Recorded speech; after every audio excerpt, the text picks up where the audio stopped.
From 2009 to 2012, I was with the Canadian Armed Forces in Afghanistan as a security detail for the Canadian generals and the diplomats. Anytime they're going around to meetings, I was their security team. And during the times, I had attended many government meetings and dodged the Taliban a lot.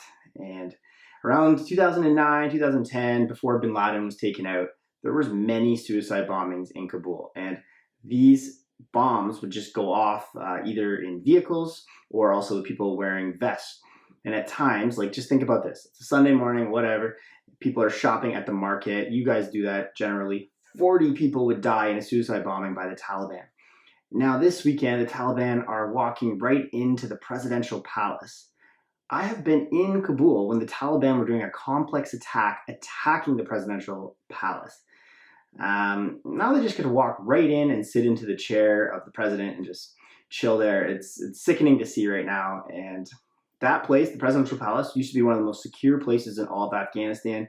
Mostly I'd only see the parking lot there. I'd never even get in. Mostly just the ambassadors would be going in. And now Kabul has fallen. And what has happened? The Americans likely have been looking at like provincial maps, and the Taliban have just negotiated with the tribal leaders for their trust. And that is very, I didn't think the Americans saw that coming right now. And the tribal leaders obviously provided safety and security to the Taliban. So how does like a military collapse in like 30 days? Like if I didn't have the Canadian government backing me, the Crown, America, Britain, I don't think I would be standing there. So you got to feel for the soldiers that their government are flying away on a helicopter. What are you going to do as a soldier? You're just going to surrender at that point. You like to be backed by something. And so how does the Americans have 2,500 troops they're supposed to be drawing down, and now got to send back 6,000 to get them out? So they must be doing something wrong.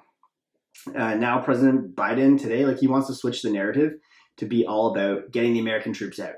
I'm sure Trump could have ripped the troops out as well too. So it's not about taking and getting the troops out. Yes, we're all tired of this war. We want to bring everybody home. But the way it happened, it was a hasty withdrawal, and there's a lot of collateral damage going on with this right now. Joe Biden wanted the political victory at home, and we'll see if he gets it, because I think a lot of armed forces people are not happy right now. They've risked their lives for 20 years going there, and myself, I spent 445 days in Afghanistan.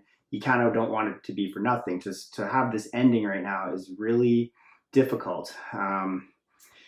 Wars can be won without firing a bullet. So if this was all about getting bin Laden out, and I know a lot more now than I did even when I was a younger soldier, we don't need full armies to deploy. You don't need people in tan uniforms and helmets and glasses staying there looking ready to kill everybody.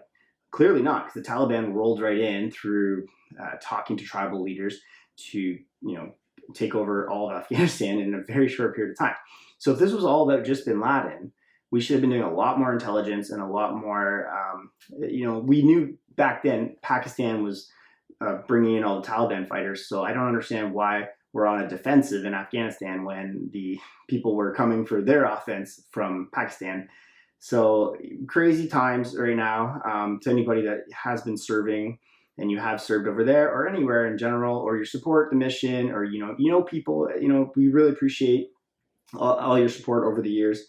And hopefully it's not for nothing. Definitely difficult to see the last few days over there. Again, these are just Afghan people. And I think if you saw some of the plane footage today where people are holding on, I've been on that tarmac in Kabul. And at the times that airport is chaotic. Definitely was sickening to see that today.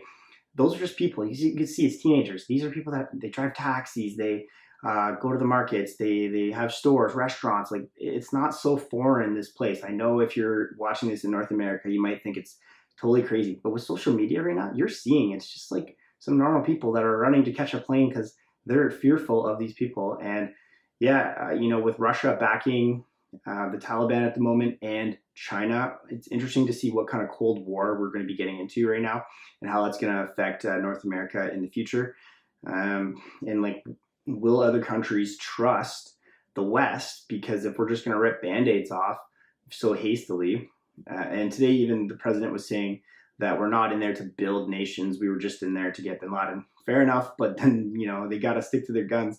So what was the point of training for the last 10 years just to kind of ruin it at the end? And again, the only reason it kind of got ruined is because the government is so corrupt and ran away why would the soldiers stay there and fight? And like I was very involved in the training missions, and I went on a training mission. So we've been training the Afghan army for a long time. They're actually amazing soldiers. But again, if you're not going to give them beans, we call it, or ammo, there's not much they're going to do. They're just going to go home to their families. Plus, the Taliban will cut their heads off right now. So,